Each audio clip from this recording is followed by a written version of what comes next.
오늘도 시청에서 공무원이 잠시 우리와 함께 예배를 드리다 갔다고 해요. 예. 마스크를 쓰고 있는지 또 거리두기를 하고 있는지 그리고 나중에 이제 시청에서 나온 그 공지문을 주고 갔다고 제가 전해 받았습니다. 예. 뭐 잘하고 있죠, 뭐 그죠? 예. 한 사람 안 쓴 사람이 있네.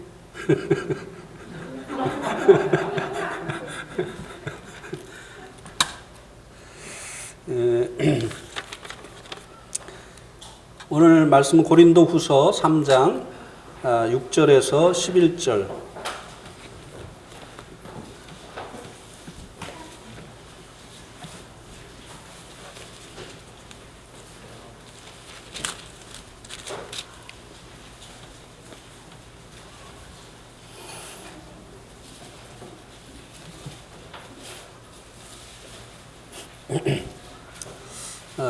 형제 자매님들 교독하시겠습니다. 형제님들이 먼저 6절 읽습니다. 시작. 그가 또한 우리를 새 언약의 일꾼 되기에 만족하게 하셨으니 율법 조문으로 하지 아니하고 오직 영으로 함이니 율법 조문은 죽이는 것이요 영은 살리는 것이라.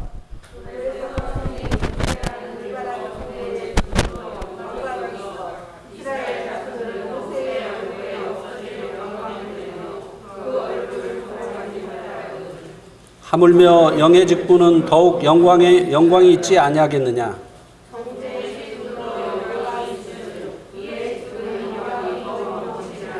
영광되었던 것이 더 큰 영광으로 말미암아 이에 영광될 것이 없으나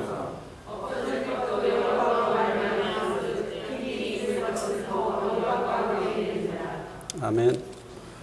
예, 오늘 이 본문 말씀으로 나눌 하나님의 말씀의 제목은 더 우월한 새 언약입니다.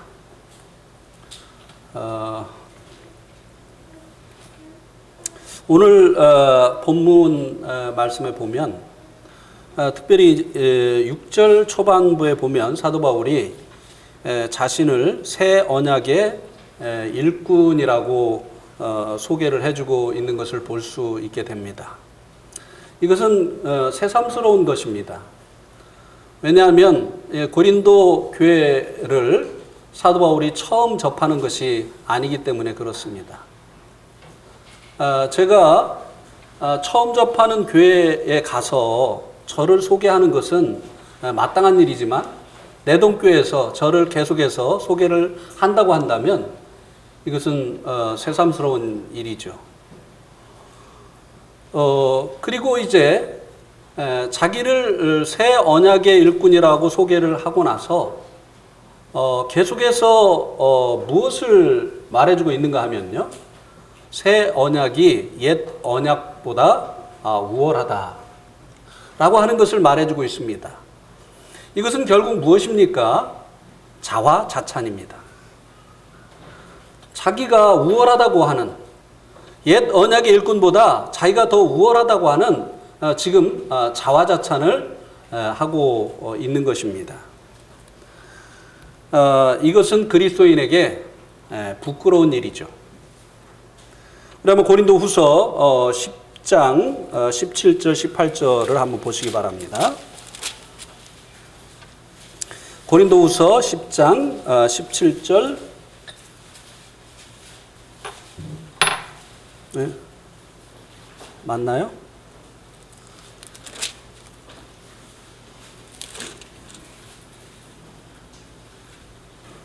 예, 고린도 후서 10장 17절 18절 우리 같이 한번 읽어보겠습니다. 시작.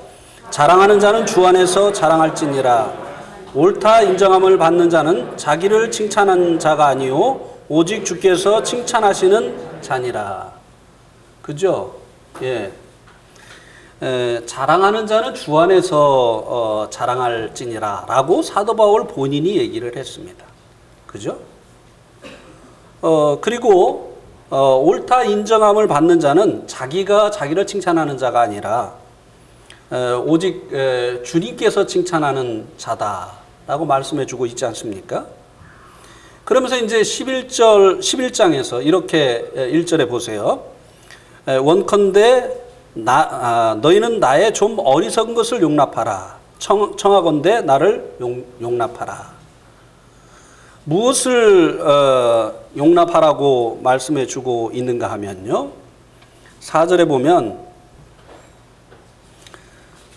5절에 보면 나는 지극히 크다는 사도들보다 부족한 것이 조금도 없는 줄로 생각하노라.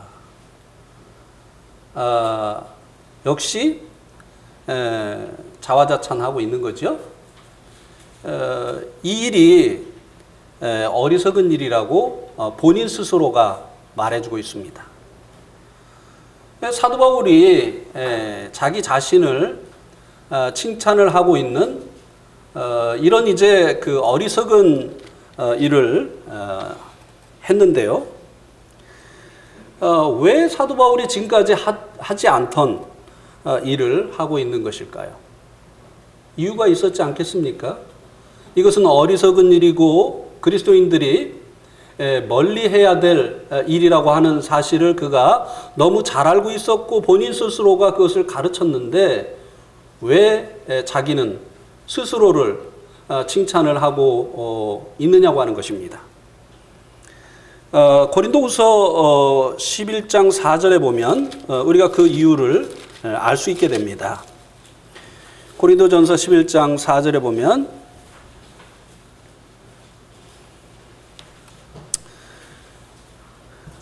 고린도후서 11장 4절 만일 누가 가서 우리가 전파하지 아니한 다른 예수를 전파하거나 혹은 너희가 받지 아니한 다른 영을 받게 하거나 혹은 너희가 받지 아니한 다른 복음을 받게 할 때에는 너희가 잘 용납하는구나. 이 말씀은 고린도 교회에 사도 바울이 지금까지 전했던 것과 다른 복음, 다른 교훈을 전하는 거짓 교사가 들어왔고, 그리고 사도 바울 이 고린도 교회의 성도들 중에 일부가 그 다른 교훈을 거짓된 잘못된 교훈을 받아들였다고 하는 것을 보여주고 있는 것입니다. 사도 바울이 자신을 칭찬하는 자신이 어리석다고 말한 그와 같은 일을 한 이유가 바로 여기에 있었던 것입니다. 자기가 자기를 자랑하고 이 거짓 교사들이 들어와서 자기를 이제 사람들에게 인정받게 하려고 자기를 자랑하고 또 사도 바울을 비방을 했기 때문에 고린도 성도들 중에 일부가 여기에 미혹이 되었기 때문에 사도 바울은 어쩔 수 없이 자신을 다시 한번 말해야 되는 이와 같은 처지에 있게 되어졌던 것입니다. 거짓 교사들이 사도 바울을 비판한 내용들을 한번 살펴보겠습니다. 고린도후서 1장 23절입니다. 고린도후서 1장 23절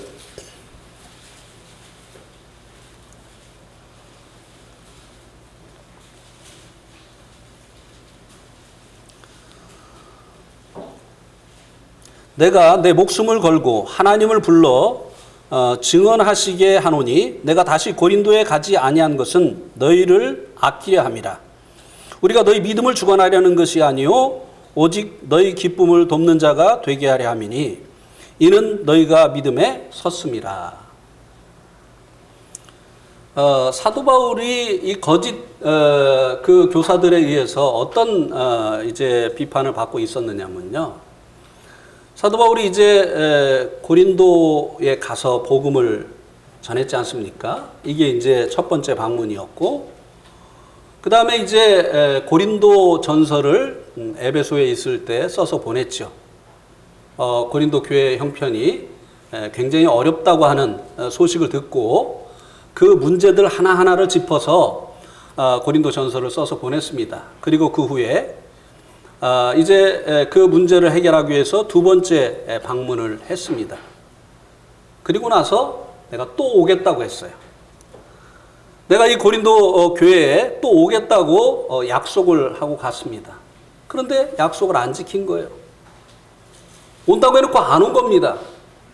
요것을 꼬투리 잡아서 이 거짓 교사들이 사도 바울은 상황에 따라서 움직이는 사람이다. 자기의 형편을 쫓아서 움직이는 사람이다. 그렇기 때문에 약속을 지키지 않은 것이다. 그가 온다고 했지 않았느냐? 그런데 그가 오지 않은 것을 보면 그는 자기가 한 말도 지키지 아니하는 신실하지 못한 사람이다. 이렇게 이제 이 거짓 교사들이 사도 바울이 온다고 해놓고 오지 않은 것에 대해서 꼬투리를 잡아서 사도 바울을 힐난을 했었던 것입니다. 그래서 사도 바울이 고린도 후서를 쓰면서 그 이유를 이렇게 설명을 해주고 있습니다. 얼마나 그들의 비난으로 인해서 많은 성도들이 미혹이 되어졌는가를 볼 수 있는 대목이죠. 내가 목숨을 걸고 하나님을 불러 증언하게 하노니. 예. 자신이 지금 여기에 안 온 그 이유를 설명을 하는데 이거를 목숨을 걸고 하나님을 불러 증언하게 한다. 내가 지금 하는 이 말이 거짓말이면 나 죽어도 된다. 이 말 아닙니까? 이거는 나의 생명을 취하실 수 있는 하나님 앞에서 하는 이거는 말이다. 그럼 왜 온다고 해놓고 안 왔느냐? 내가 다시 고린도에 가지 아니한 것은 누구를 아끼려 함이라? 내 형편 때문이 아니라 너희들을 아끼기 위해서. 그래서 안 간 것이다. 그게 무슨 말이냐면 우리가 너희 믿음을 주관하는 것이 아니다. 내가 너에게 가서 너희들 교회도 장로가 있고 교회 치리를 할 수 있는 인도자들이 있는데 내가 가서 그들을 대신해서 역할을 하는 것은 결국은 그들을 무시하는 처사가 되어지고 그들이 이제 세움받는데 어려움을 초래하는 그 같은 일이 되기 때문에 너희들을 아끼기 위해서 너희들의 믿음을 주관하지 않기 위해서 내가 가지 않은 것이다. 이렇게 이제 그리고 너희의 기쁨을 돕는 자가 되게 하려 함이니 이는 너희가 믿음에 여기 보니까 섰음이라. 그들이 이제 사도 바울이 지적했었던 그 문제를 처리를 했다고 하는 이 소식을 디도가 와서 전해줬기 때문에 굳이 가야 될 필요를 느끼지 못했던 것입니다. 예.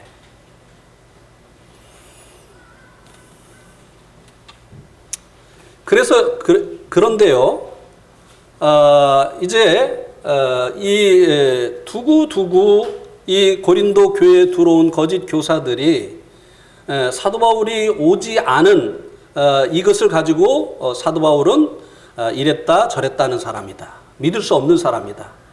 그가 한 말은 언제 변할지 모르는 신뢰할 수 없는 그런 말이다. 라고 하면서 사도 바울에 대한 그 신뢰심을 이제 떨어뜨리게 하는 이런 일을 반복을 했었던 것입니다. 그리고 특별히 사도 바울에게 자신의 그 죄를 지적받고 마음이 상해 있는 사람들이 그들과 동조를 한 것이에요. 죄로부터 돌이키고 이렇게 하기보다는 맞아, 사도 바울은 이랬다 저랬다 하는 사람이야. 그가 한 말은 하나님의 말씀이라고 볼 수가 없어. 이렇게 하면서 오히려 교회에 어려움이 있게 되어졌던 것입니다. 그래서 사도 바울이요, 고린도후서 13장 1, 2절에 보면요, 우리 한번 보실까요? 고린도후서 13장 1, 2절.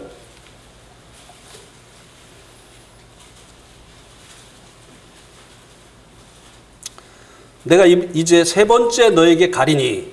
자, 간다고 해놓고 안 갔죠? 그러니까 그런 말이 나왔어요. 그러니까 이제 사도 바울이 다시 얘기합니다.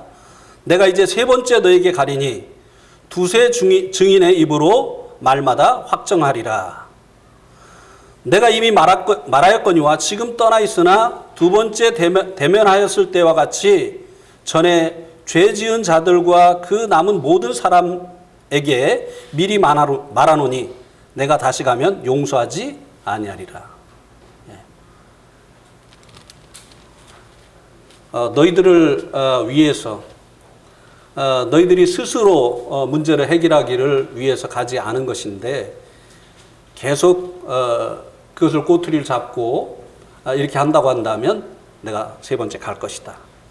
그런데 그때는 내가 두 번째 갔었던 것과는 다른 조치를 취할 것이다. 이렇게 분명하게 말을 해주고 있는 것을 볼 수 있게 되죠. 이 거짓 교사들이 사도 바울을 비난한 이제 두 번째 내용을 또 살펴보겠습니다. 10장 1, 2절 고린도후서 10장 1, 2절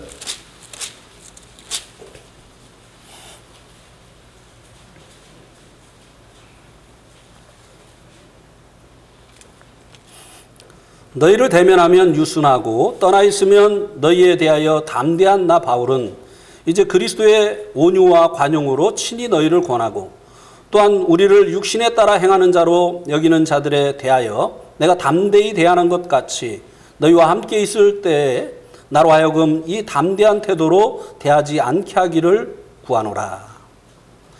이제 두 번째 그 비난의 내용은 무엇이었는가 하면요. 멀리서 편지 보낼 때하고 만나서 얘기할 때하고 다르다는 거예요.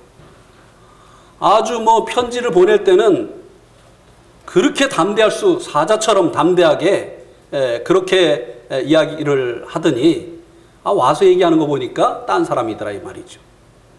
겁만 준다는 거예요. 그래서 그가 한 경고에 대해서 만나보고 나니까 두려워할 필요가 없더라. 이렇게 하면서 사도 바울을 통해서 전해진 이 하나님의 말씀에 대해서 이제 사람들이 이제 하나님 앞에 서 있는 이런 태도로 취하지 않게 하는 이런 일들이 이제 일어난 것이죠. 제가 네팔에서 한번 그 중고차를 사는 문제로 그 네팔 한국 그 영사집에 그분의 차를 한번 보려고 갔었던 적이 있습니다. 그 집 문을 열고 들어갔더니요. 조그만 개가 있는데 묶여 있어요. 그런데 막 저를 보더니 막 얼마나 막 짖는지 몰라요. 막 묶여 있기 때문에 달려들다가 이제 못 오고 막 하면서 막 그냥 이를 막 드러내고 막 그냥 막 하면서 막 끈을 막 그냥 끊으려고 막 이렇게 하면서 막 난리를 쳐요. 이야, 요놈 참 성깔 있네. 이렇게 이제 제가 생각을 하고 있는데요. 갑자기 끈이 뚝 끊어진 겁니다. 제가 놀랬겠어요? 안 놀랬겠어요? 근데 걔가 더 놀래더라고요. 나는 달려와서 물 줄 알았어요. 그랬더니 그렇게 난리를 치던 애가 끈이 끊기니까요. 갑자기 가만히 있는 거예요. 저하고 눈도 안 마주쳐요. 사도 바울을 이런 사람으로 생각을 했다 이 말입니다. 겁만 주고 실제적으로는 아무것도 아닌.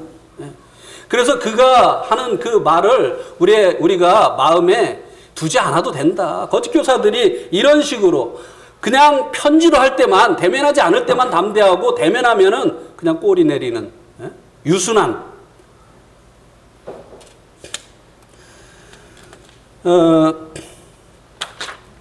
그러나요, 사도들은 이 당시에 대단한 그 능력을 가지고 있었습니다. 우리가 말씀을 보아서 알 수 있는 것처럼 병든 자를 낫게 하기도 하고, 심지어는 죽은 자를 살리기도 했지 않습니까? 그죠? 예. 도르가인가요? 다비다? 예. 베드로는 죽은 자를 살리기도 했죠. 예. 그 다음에 병든 자, 또 안진뱅이를 일으키기도 했고, 또 기도를 하면 방언을 받는 이런 일도 일어났고요. 아나니아 삽비라처럼 바로 죽음으로 죽음을 당하게 하는 이런 능력이 사도들에게 있었어요. 그런 능력을 사도 바울이 사용하지 않기를 원했던 것이에요. 그가 담대하지 않아서 능력이 없어서 그들을 대면했을 때 유순한 자가 되어진 것이 아니었다고 하는 것입니다. 오늘날 일꾼과 이 시대의 이 사도들은 달랐어요. 굉장한 능력을 가지고 있었습니다. 세 번째로 이제 이 거짓 교사들이 이 사도 바울을 힐난한 그 내용을 또 보면요. 고린도후서 11장 8절 9절입니다. 고린도전서 11장 8절 9절.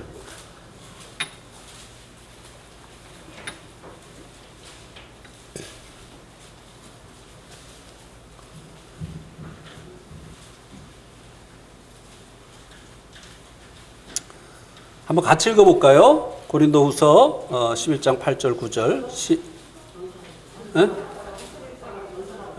후서입니다. 후서.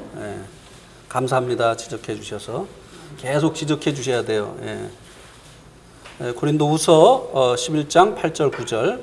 시작. 내가 너희를 섬기기 위하여 다른 여러 교회에서 비용을 받는 것은 탈취한 것이라. 또 내가 너희와 함께 있을 때 비용이 부족하였으되 아무에게도 누를 끼치지 아니하였음은 마게도냐에서 온 형제들이 나의 부족한 것을 보충하였습니다. 내가 모든 일에 너희에게 폐를 끼치지 않기 위하여 스스로 조심하였고 또 조심하리라. 그들이 이제 그 비난한 내용이 뭔가 하면요. 사도 바울이 이렇게 주님의 일을 하는 것은 결국은 자기에게 뭔가 유익이 되는 일이 있으니까 하는 거 아니겠냐. 사도 바울이 고린도 교회에 와서 고린도 교회 성도들에게 어떤 경제적인 도움을 받았습니까? 안 받았습니까? 여러분 받았습니까? 안 받았습니까? 안 받았어요. 자기가 자비랑했죠. 그러니까 그것을 가지고 얘기를 하는 거예요. 그가 비록 고린도 교회에 와서 우리들에게 도움받지 않았지만 그가 교묘한 방법으로 이제 경제적인 하나님의 일을 통해서 이득을 챙기고 있다. 우리에게 와가지고 일하는 것으로 인해서 다른 교회에서 후원을 받지 않았느냐. 탈취한 것이다. 다른 이들에게 탈취한 것이다. 이렇게 이제 이 사도 바울을 비난을, 힐난을 하고 있었던 것이. 뭔가 그래도 이득이 되는 일이 있으니까 우리에게 와서 이렇게 하는 거지. 아무 이득이 없으면 그렇게 하겠어? 이 하나님의 일을 마치 먹고 살기 위한 방편으로 하는 것으로 전락을 시켜버린 거예요. 참 이런 이야기를 들을 때 사도 바울의 마음이 비참해졌을 것입니다. 하나님의 이 영광스러운 이 복음을 전하는 일을 단지 먹고 사는 문제 해결하기 위해서 하는 일로 이렇게 이제 전락을 시켜버린 이런 이야기를 들으면서 얼마나 자괴감을 느꼈겠느냐고 하는 것이. 내가 탈취한 것이다 그래.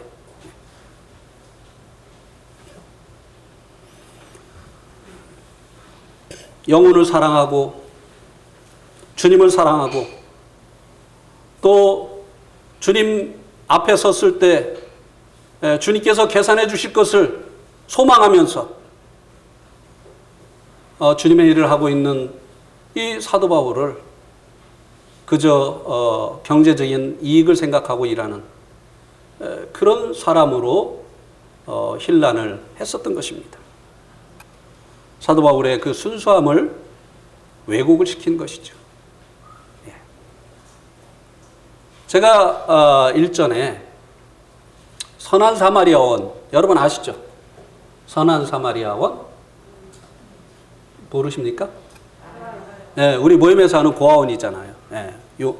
용인 남사에 있는 선한 사마리아원에서 보모 일을 하시는 분을 통해서 들은 얘기입니다. 자기가 돌아보는 아이가 말을 안 들어가지고 야단을 치니까 오히려 큰 소리를 팡팡 치더라는 거예요. 뭐라고 큰 소리를 치느냐면 당신들 우리 때문에 먹고 사는 거 아니냐고.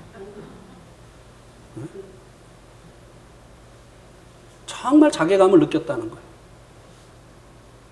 선한 사마리아원이 지금은 모르겠어요. 그때 당시에는요, 보모들 월급 얼마 주지도 않았어요. 일은 얼마나 많습니까? 또 일은 얼마나 힘이 듭니까? 그런데 자기를 좀 바로잡아 주려고 야단을 치니까 오히려 큰 소리를 치면서 당신들이 일을 해서 당신들 먹고 사는 거 아니냐고. 결국 우리 때문에 당신들 먹고 사는 거 아니냐고. 지금 이 고린도 교회가 사도 바울을 그렇게 힐난을 하고 있는 것이라고 하는 것입니다.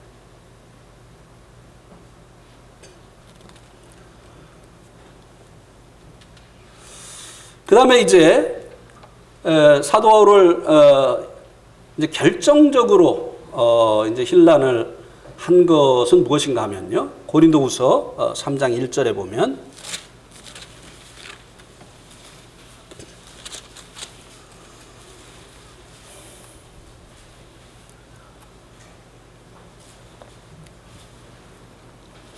우리가 다시 자천하기를 시작하겠느냐? 우리가 어찌 어떤 사람처럼 추천서를 너에게 붙이거나 혹은 너에게 받거나 할 필요가 있느냐? 너희는 우리의 편지라 우리 마음에 썼고 무사람이 알고 읽는 바라. 왜 사도 바울이 이런 말을 했을까요? 이유가 뭘까요? 사도 바울이 정말 사도냐? 라고 하는 이런 거짓 사도들이 고린도 성도들에게 의심을 불러일으켰기 때문에 그래요. 내가 사도인 것을 다시 너희들에게 천거해야 되느냐? 그럼 너희들 누구를 통해서 복음 듣고 누구를 통해서 구원받았느냐? 누구를 통해서 너희들이 양육을 받았느냐? 너희들이 우리의 편지가 아니냐? 우리들이 하나님의 사람이라고 하는 너희들이 우리들의 천거서가 아니냐? 이렇게 사도 바울이 되묻고 있는 이유가요. 이 거짓 교사들이 사도 바울에 대해서 고린도 성도들에게 이런 의심을 불러 일으켰기 때문이라고 하는 것입니다. 이 고린도 교회는 우리가 고린도 전서를 통해서 볼 수 있는 것처럼 정말 많은 문제를 가지고 있는 병든 교회였어요. 그렇습니까? 안 그렇습니까? 예. 세상에서도 볼 수 없는 자기 계모하고 살림을 차린 이런 사람도 있는 이런 심각한 도덕적인 문제를 가지고 있는, 또 도덕적인 문제뿐만 아니라 교리적인 문제, 널 문제, 다른 영, 다른 예수, 다른 복음까지 받아들인, 교리적으로도 문제가 있고 도덕적으로도 문제가 있고 정말 병든 교회였습니다. 이 교회를 고치는 약이 무엇입니까? 하나님의 말씀이에요. 그런데 이 하나님의 말씀을 전해주는 사도 바울이 하나님의 사람이 아니다라고 힐난을 했었던 것이에요. 그리고 적지 않은 사람들이 그것에 동조를 했었던 것입니다. 그러니 이 사도 바울이 자신을 통해서 전해지는 하나님의 말씀을 통해서 이들을 고쳐야 되는데, 이들에게 이것이 약이 되어져야 되는데, 사도 바울이 하나님의 사람이 아니다. 이런 이유를 보면 그가 하나님께서 보내신 사람이 아닌 것이 분명하지 않느냐. 이렇게 하면서 성도들의 마음속에서 하나님의 일꾼이 권위를 잃어버리게 하고, 그리고 그가 전하는 말씀이 하나님의 말씀이 아닌 것처럼 생각하게 하는 이런 일이 일어났으니 사도 바울이 자화자찬이라도 해서 이것을 회복해야 됐어야 됐지 않느냐고 하는 것입니다. 그가 자기를 자랑하기 위해서 이 어리석게도 자기를 칭찬을 한 것이 아니었다고 하는 것입니다. 그래서 이제 고린도후서 3장 6절에 보면 이제 이 새 언약의 일꾼이라고 자신을 소개를 하고 나서 이제 이 새 언약의 우수성에 대해서 말씀을 해주고 있습니다. 첫 번째 새 언약의 우수성에 대해서요. 6절에 보면 그가 또한 우리를 새 언약의 일꾼 되기에 만족하게 하셨으니 율법 조문으로 하지 아니하고 오직 영으로 함이니, 율법 조문은 어떻게 하는 것이요? 죽이는 것이요. 영은? 예. 왜 사도 바울이 여기 자기를 새 언약의 일꾼이라고 이제 말한 다음에 율법 조문은 죽이는 것이다. 예. 이렇게 이 율법 조문에 대해서 이야기를 하면서 새 언약을 옛 언약인 이 율법과 비교를 했을까요? 거짓 교사들이 이 고린도 교회에 들어와서 이 율법을 이야기를 했었던 것입니다. 예. 그래서 이 옛 언약보다 더 우월한 새 언약에 대해서 말을 한 것입니다. 이것이 자화자찬이 됐지만, 그러나 그들이 이 옛 언약에 미혹이 되었기 때문에, 이 율법에 미혹이 되어졌기 때문에 이제 이 자신을 통해서 전해진 이 새 언약이 얼마나 이 거짓 교사들이 말하고 있는 이 옛 언약보다 우월한가에 대해서 말씀을 해주고 있는 것입니다. 옛 언약인 이 율법의 조문은 죽이는 것이다. 영은 살리는 것이다. 새 언약은 살리는 것이다. 율법은요, 죽이는 일을 합니다. 하나님께서 율법을 주신 것은 이 율법을 통해서 사람들이 영생을 얻고 구원받고 천국에 가라고 주신 것이 아니라고 하는 것입니다. 죄인들에게 선하고 의롭고 신령한 율법이 어떻게 생명을 얻는 길이 되겠느냐고 하는 것이에요. 이것은 사과나무에게 배열매를 맺으라고 하는 것과 다를 바가 없는 것입니다. 아무리 사과나무에게 배열매를 맺어달라고 요구한다 할지라도 사과나무이기 때문에 사과열매를 맺을 수밖에 없는 것이에요. 그럼 하나님께서 왜 율법을 주셨습니까? 죄를 깨닫게 하시려고요. 그래서 죄인을 구원하러 오신 예수 그리스도에게로 오게 하기 위해서. 그래서 율법은 그리스도에게로 인도하는 몽학선생, 초등교사 역할을 하게 하기 위해서 하나님께서 주셨다고 말씀해주고 있지 않습니까? 그런 반면에 이 새 언약, 이 영은 살리는 것이다 라고 말씀해 주고 있습니다. 우리 한번 갈라디아서 3장 1, 2절 말씀을 한번 보시겠습니다. 갈라디아서 3장 1, 2절.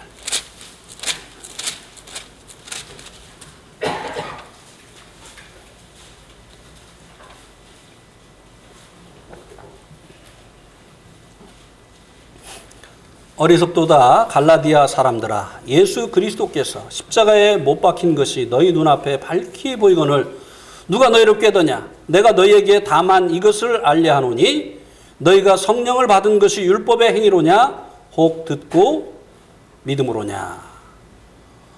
왜 사도 바울이 지금 새삼스럽게 예수님의 십자가를 말씀해 주고 있을까요? 이 복음을 왜 다시 상기시켜주고 있을까요? 갈라디아 교회에 다른 복음을 전하는 이 거짓 교사들이 들어왔던 것입니다. 그리고 많은 성도들이 이것으로 인하여서 미혹이 됐던 것이에요. 그래서 너희들이 구원받은 것이 십자가를 통해서냐 율법의 행위로냐, 다시 이제 근본을 되돌아보게 하는 이와 같은 것을 말씀해 주고 있습니다. 우리가 생명을 얻은 것은 이제 영, 복음, 새 언약, 이것을 통해서라고 하는 사실을 이 말씀도 말씀해 주고 있는 것입니다. 로마서 1장 16절 17절도 한번 보시겠습니다. 로마서 1장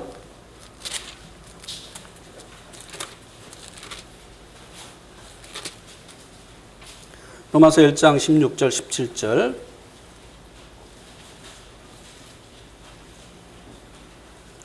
내가 복음을 부끄러워하지 아니하노니 이 복음은 모든 믿는 자에게 구원을 주시는 하나님의 능력이 됨이라. 먼저는 유대인에게요 그리고 헬라인에게로다. 복음에는 하나님의 의가 나타나서 믿음으로 믿음에 이르게 하나니 기록된 바 오직 의인은 믿음으로 말미암아 살리라 함과 같으니라. 복음은 믿는 자들을 구원하는 하나님의 능력이라고 말씀했죠. 17절에서 이 구원이 뭔가를 다시 설명을 합니다. 복음은 오직 의인은 믿음으로 말미암아 사는 것. 복음이 믿는 자를 구원하는 하나님의 능력이라고 했는데 17절에서는 이 복음은 믿는 자들을 살리는 것이다. 이 새 언약은요, 죽은 자를 살리는 것이에요. 옛 언약은 죽이는 것이고 이 새 언약은 죽은 자를 살리는 것이다 라고 하는 것입니다. 여러분이 생각하실 때 살리는 게 좋습니까? 죽이는 게 좋습니까? 예, 그래서 이 새 언약이 더 옛 언약에 비해서 우월하다고 하는 것입니다. 예. 감사하죠. 우리를 죽게 하는 이 옛 언약을 주지 아니하시고 우리를 살게 하시는 새 언약을 주셨으니까요. 그렇죠? 자, 두 번째는요. 고린도후서 3장으로 다시 오시기 바랍니다. 고린도후서 3장 7절부터 10절에 나타나 있는데요. 두 번째 새 언약의 우수성은요, 더 큰 영광을 새 언약이 가지고 있다고 하는 것입니다. 더 큰 영광. 옛 언약의 일꾼에게도 영광이 있지만 이 새 언약의 일꾼에게 주어진 영광은 옛 언약의 일꾼에게 주어진 영광보다 훨씬 더 큰 영광이라고 하는 것입니다. 7절부터 쭉 한번 보세요. 돌에 써서 새긴 죽게 하는 율법의 조문의 직분도 영광이 있어. 이스라엘 자손들은 모세의 얼굴에 없어질 영광 때문에도 그 얼굴을 주목하지 못하였거든. 하물며 영의 직분은 더욱 영광이 있지 아니하겠느냐? 정죄 직분도 영광이 있은즉 의의 직분은 영광이 더욱 넘치리라. 영광되었던 것이 더 큰 영광으로 말미암아 이에 영광될 것이 없으나. 예. 옛 언약의 일꾼의 대표로 모세를 말씀해 주고 있습니다. 그러면 출애굽기 33장 30절 말씀을 한번 보실까요? 모세의 얼굴에 나타났던 그 영광. 출애굽기 33장 30절.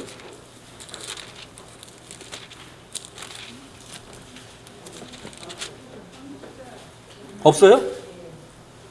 이거 또 어디를 또 잘못 썼나? 큰일 났네, 이거. 모세의 얼굴 꺼풀에, 예? 34장. 예, 죄송합니다. 34장 30절. 네. 이거 아무래도 말씀 나누기 전에 이은숙 자매님한테 점검을 받아야 될 것 같아요. 네. 창세기 34장 30. 네? 출애굽기. 뭐라고 했어요? 네? 진짜 이거 완전히 이거 큰일 났네. 이거 할례를 못 받았나 봐요. 출애굽기 34장 30절. 맞나? 제가 왜 창세기라고 했나 했더니 창세기를 지금 펴놓고 있어요. 거기를 읽으려고 했던 거예요. 아유, 참. 죄송합니다.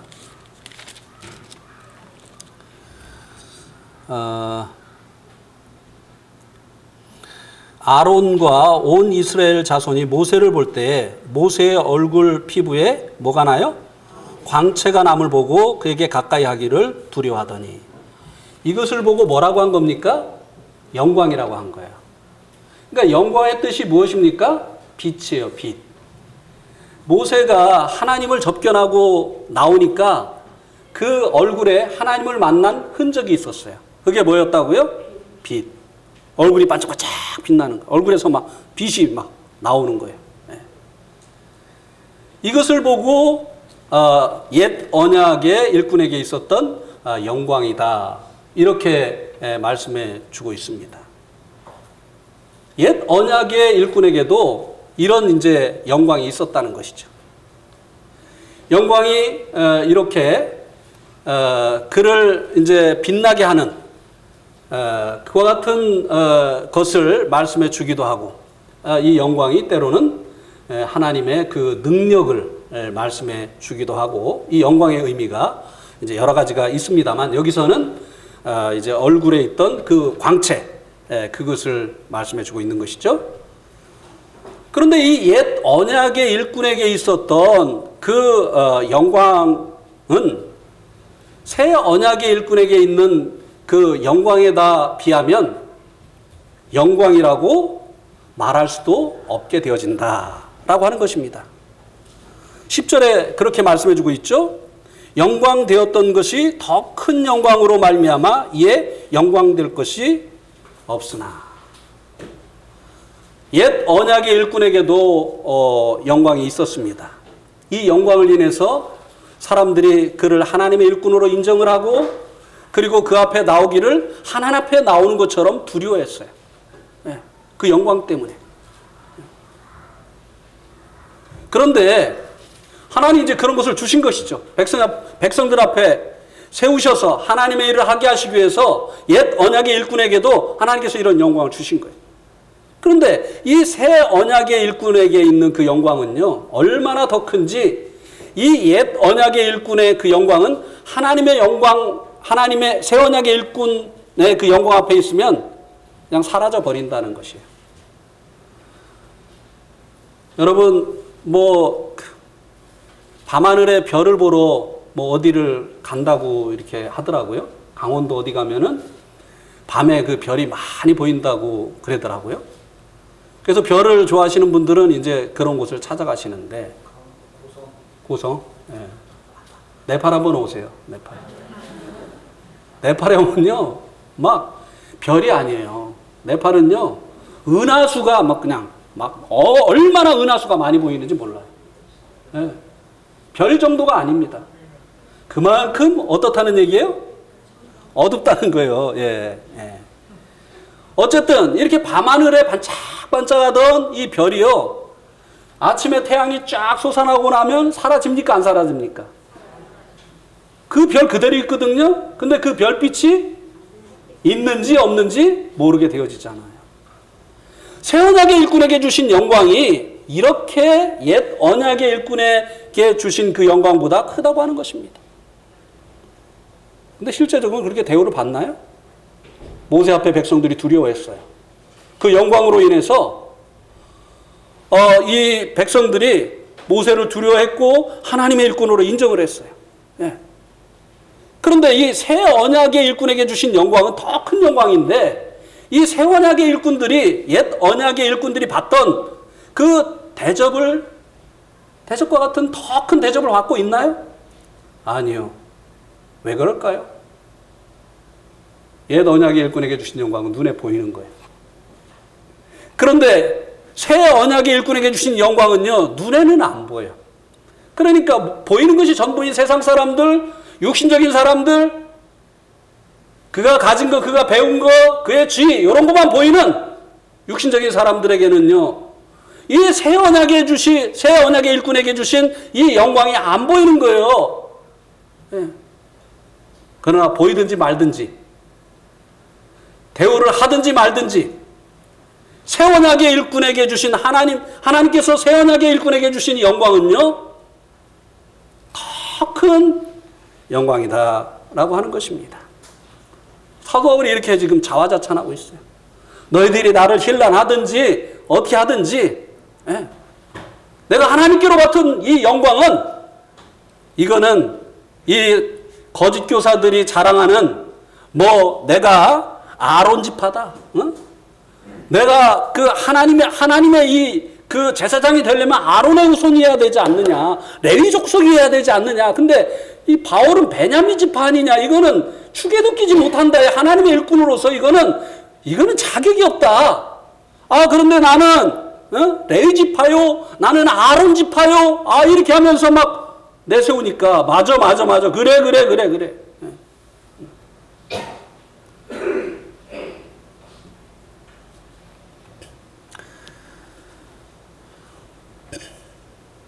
새 언약의 일꾼에게 주신 이 영광이 이렇게 큰 것, 왜 이렇게 새 언약의 일꾼에게 주신 영광이 이렇게 큰가에 대해서는 다음 말씀이 쭉 자세하게 설명을 해주고 있습니다. 그래서 이제 다음 다음번에 말씀을 드릴 거예요. 예. 마지막으로 세 번째 새 언약의 일꾼의 그 우수성을 11절에서 말씀해 주고 있습니다. 자, 11절에 보면 없어질 것도 영광으로 말미암았은즉. 이 없어질 것은 무엇을 말하는 것이죠? 옛 언약을 말해주고 있는 것이죠. 예. 옛 언약.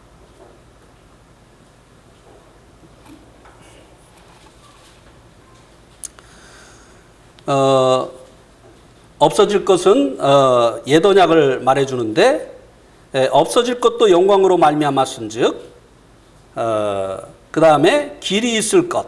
길이 있을 것은 옛 언약일까요? 새 언약일까요? 네, 새 언약이죠. 새 언약은 더욱 영광 가운데 있느니라. 이것도 영광의 차이를 말해주고 있지만 그러나 한 가지를 더 말해주고 있습니다. 옛 언약, 이 율법은요 일시적인 것입니다. 그죠? 여기 그렇게 말씀해주고 있잖아요. 없어질 것이라고 말씀해주고 있잖아요. 예. 이 옛 언약은 일시적인 것이에요. 언제까지요? 약속하신 자손이 오시기까지예요. 율법은요 그리스도 밖에 있는 사람들에게 필요한 것이에요. 예. 왜? 그들이 죄인인 것을 모르니까. 죄인인 것을 깨달아야 죄인을 구원하러 오신 그리스도에게로 오니까.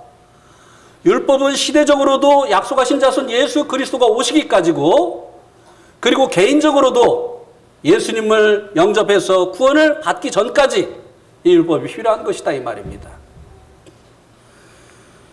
그런데 이 새 언약은 어떻게 된다고요? 길이 있을 것이다. 이 새 언약은요 유한한 것이 아니에요. 일시적인 것이 아니에요. 영원한 것이라고 하는 것입니다. 우리 한번 두 성경 구절을 한번 찾아보겠습니다. 갈라디아서 3장 19절. 갈라디아서 3장 19절.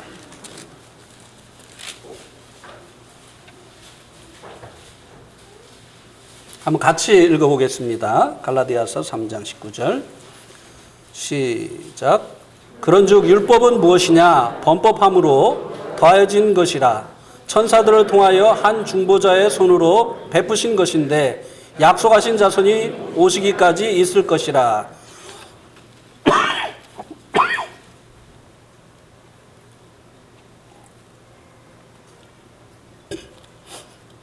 요즘은 사람들이요 이 동영상을 보다가도요 말씀을 전하는 사람이 콜록콜록 하면 얼른 자기 깜짝 놀라가지고 제가로 형제님 이거 카트 해주세요.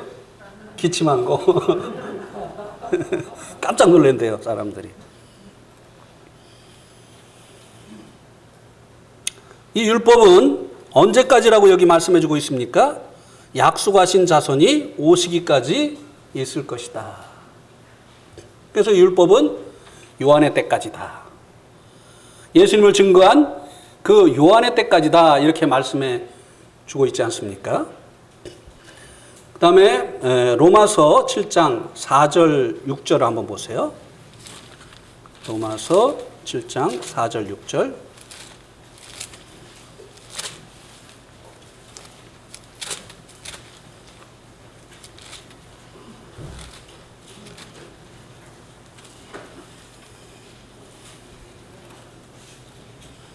그러므로 형제들아 너희도 그리스도의 몸으로 말미암아 율법에 대하여 죽임을 당하였으니 이는 다르니 곧 죽은 자 가운데서 살아나신 이에게 가서 우리가 하나님을 위하여 열매를 맺게 하려 함이라. 6절. 이제는 우리가 얽매였던 것에 대하여 죽었으므로 율법에서 벗어났으니 이러므로 우리가 영의 새로운 것으로 섬길 것이요 율법 조문의 묵은 것으로 아니할지니라. 율법은 없어질 것, 유한한 것이라고 하는 것이죠. 이에 반해서 새 언약이 더 우수한 것은 이 새 언약은 길이 있을 것이라고 하는 것입니다. 주님이 주신 이 그 새 계명, 요한복음 13장 34절에 뭐라고 했죠? 내가 너에게 새 계명을 주노니 내가 너희를 사랑한 것처럼 너희는 서로 사랑하라. 주님이 주신 이 새 언약의 핵심은 무엇입니까? 사랑입니다. 예. 그런데 이제 고린도전서 13장 8절에 보면 예언도 그치고 방언도 그치지만 사랑은 어떻게 된다고요? 영원하다고 말씀해 주고 있습니다. 그치지 않는다고 말씀해 주고 있어요. 그래서 이 새 언약은요, 수명이 무한한, 수명이 끝이 없는 그런 언약이기 때문에 유한한 이 율법보다 그 기능이 예수님이 오시고 나면 이제 더 이상 필요 없게 되어지는 이 옛 언약보다 더 우월하다고 하는 사실을 말씀해 주고 있습니다. 사도 바울은 이렇게 새삼스럽게 새 언약이 더 우월하다고 하는 사실을 이야기하면서 어떻게 보면 자화자찬하는 그 같은 격이 되어졌지만 이 거짓 일꾼에게 미혹되어진 성도들을 거기로부터 회복시키려고 이 같은 말을 증거했었던 것을 볼 수 있게 됩니다. 주님께서 우리들을 이 새 언약 가운데 두신 것을 감사하고, 그리고 그 안에서 굳게 서서 계속해서 주님 오시는 날까지 이 새 언약 안에서 나아갈 수 있게 되기를 바랍니다. 네, 이상입니다.